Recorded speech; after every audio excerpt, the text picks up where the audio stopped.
Hey there, my wedding planning friends, and welcome back to my channel. If this is your first time here, thank you so much for clicking on my video.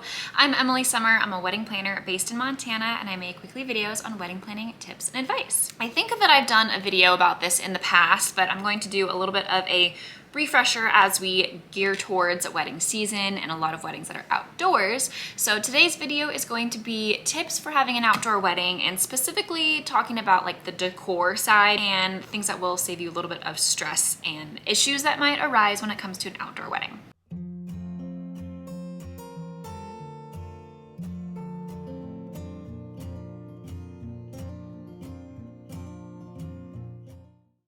So for outdoor weddings, they are obviously very common, very beautiful. I love an outdoor wedding, but there are sometimes things that you have to accommodate or think through to prevent certain mishaps or things that could go awry or things that you'll be battling with, just to make your day a little bit more stress-free and just flowing a little bit easier for you. So let's talk specifically decor-wise. If you're having your guest tables set up outside, so the tables that your guests will be eating dinner at, if these will all be set up outside, make sure that you are opting for an arrangement that isn't like loose greenery on the tables. So if you like the look of loose greenery, opt for the garland option. It is a little bit more expensive because it requires a little bit more labor to actually create the garland in one strand, but it will be much sturdier. You won't have to worry about the loose greenery blowing around or blowing off the tables or blowing onto your plates or in your glasses or anything like that. You can kind of just place it and forget about it. Additionally, if you are having arrangements on the table, make sure that they are somewhat sturdy and heavy. This goes for any arrangements you might have on a cocktail table. I know it's very common to have bud vase styles on cocktail tables, and it's also very common to have bud vases for your arrangements during dinner as well. Just make sure that if you are getting married outside in a place that is not very protected, where it's like an open field, or if you're up in the mountains and wind is common, you want to ensure that you are going to have bud vases that are heavy enough that you won't be worrying about them toppling over, especially if the florals that you're using are going to be a little bit longer stems and large blooms. So if you're having like peonies or ranunculus or something that is a larger flower, it's obviously going to be a little bit heavier, and any gust of wind, if it's rather tall in a slightly lighter, typically like a clear glass bud vase, is fairly light. Those will topple a lot easier than you think that they will. So I always suggest using like a porcelain vase. That way, in and of itself, it's usually a little bit heavier and won't tip over as easily as just a clear glass bud vase. But also, if it's opaque, if it's not see-through, you can throw some pebbles into the bottom of the bud vase, and that will help weigh it down, and you obviously won't see it if it's like a ceramic, milk glass, or some kind of colored enclosed bud vase. So that goes for cocktail table arrangements as well. Make sure you're just having something that is a little bit sturdier. On a cocktail table, since it is sitting up a little bit higher, it is more prone to being affected by the wind. And so this also goes for the linens. If you're putting linens on your guest tables, there's typically enough things happening on the table that you don't really have to worry about that blowing. It might blow around a little bit, but it's not going to be an issue. The linens on your cocktail tables, you do want to think through if it's going to be slightly windy in your area. So what I always recommend doing is having something to tie at the base of the cocktail table. So typically 120 round is the linen size that you'll get for cocktail tables. Absolutely don't go any shorter than this, and go even longer if you can for that particular linen, and that will allow you a little bit more space to be able to kind of bunch and tie around the bottom of the linen on the cocktail table. Not only will this help the linen from blowing all over or blowing off the table, but when a gust of wind comes, and if the linen is starting to lift up on the cocktail table, that will very easily blow the entire table over. So if you're keeping that all kind of aerodynamic and secure and down, much less likely that your cocktail table will blow over, and you won't be fighting with linens all day long. Additionally, any stationery that you have, so table numbers primarily, if you're having these set up outside, I highly recommend using an actual frame. So something, I'll insert a picture of what I mean by that. Rather than just having, like if you're having a printed piece of paper, that's your table number, and rather than putting it in like one of those clip stands or like a small little flat table stand that you just slide the card into, those will blow over so easily, and then you're constantly having to pick them up and write them so that people can see what table number they are. This goes for any additional signage that you have as well. Choose something that is going to be enclosed into a frame rather than something that's free-flowing.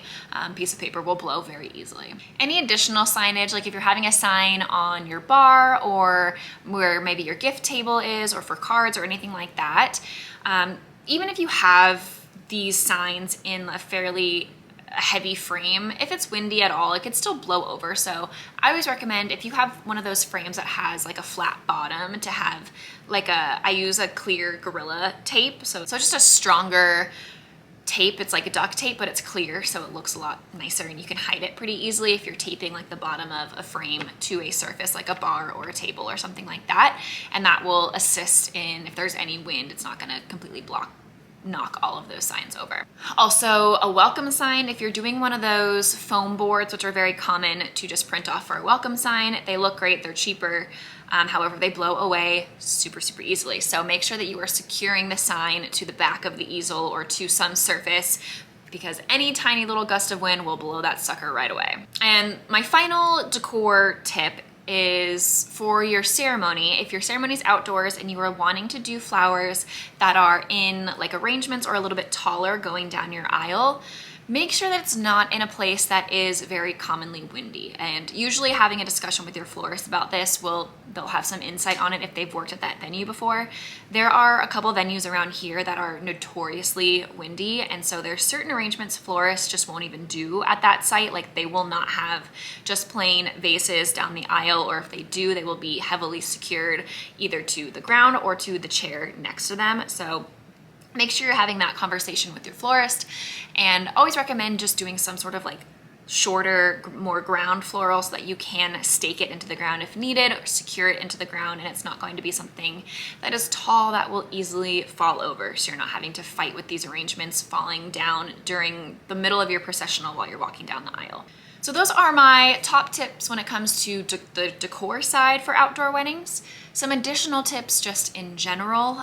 If you are planning on wearing a veil and you're getting married outdoors, I highly recommend getting a weighted veil, or if your veil is not weighted, they do make tiny little veil weights that a seamstress can sew into the edge of your veil.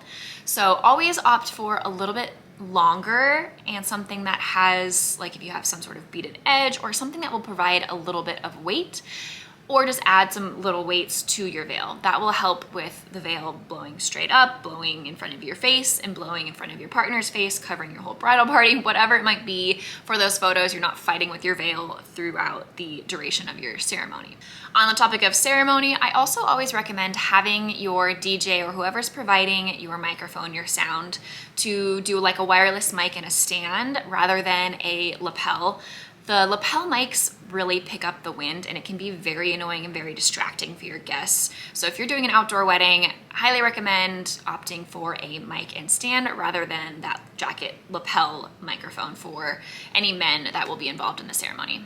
Additionally, you want to make sure that you have some sort of shade, or this can serve as cover for if it's rainy as well. So set up some umbrellas around cocktail space if you don't have an area that has like a covered patio or any sort of shade that is already provided at your venue. Make sure you're bringing in something that will provide shade for your guests. This is also important to note for your DJ. Most DJs will have in their contract that they will require some type of shade or protection from the elements. So this goes for obviously rain or any sort of precipitation, but also for the sun. If it's really warm and the sun is beating down right onto their equipment, it has the potential to overheat and just completely shut off. And that's obviously not something that you want to happen when you're about to walk down the aisle. So make sure that you have a space for your DJ that will be covered, or again, bring in an umbrella, bring in a pop-up tent, some sort of coverage for your DJ and their station. Also, let's chat bugs for a second. Obviously, if you're getting married outdoors, there are things that live outdoors that will be a factor in your wedding. So yellow jackets are a common thing around here, and they are attracted to sugar and meat. So Common places that they will hang out and be swarming is by your bar, so highly recommend speaking to your venue and making sure they have some sort of trap or they get sprayed or something to try and deter that, because those can be absolutely annoying. Not to mention if you have any guests that have any allergies towards bee stings or anything like that. Additionally, if you're doing a charcuterie table, definitely have that somewhere that is away from the bar, so you're not having kind of double duty of that attraction for the yellow jackets there.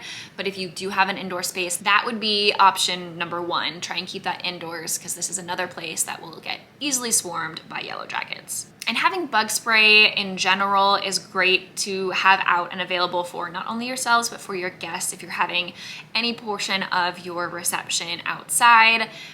I think in any part of the country and in other countries as well, bugs is kind of just a thing that happens. And whether it's just a minor mosquito or something that is a little bit more of a pest, just have some sort of bug spray to help repel those bugs. So while you're touring your venues, pay attention to if it's a windy space, pay attention to the elements, what kind of shade there is, what kind of cover, and be able to prepare for certain things that might come up during your actual wedding day so that you can have backup plans and have solutions for anything that might go awry. And that will take a tremendous amount of stress off of you and just one less thing you have to worry about during your wedding day.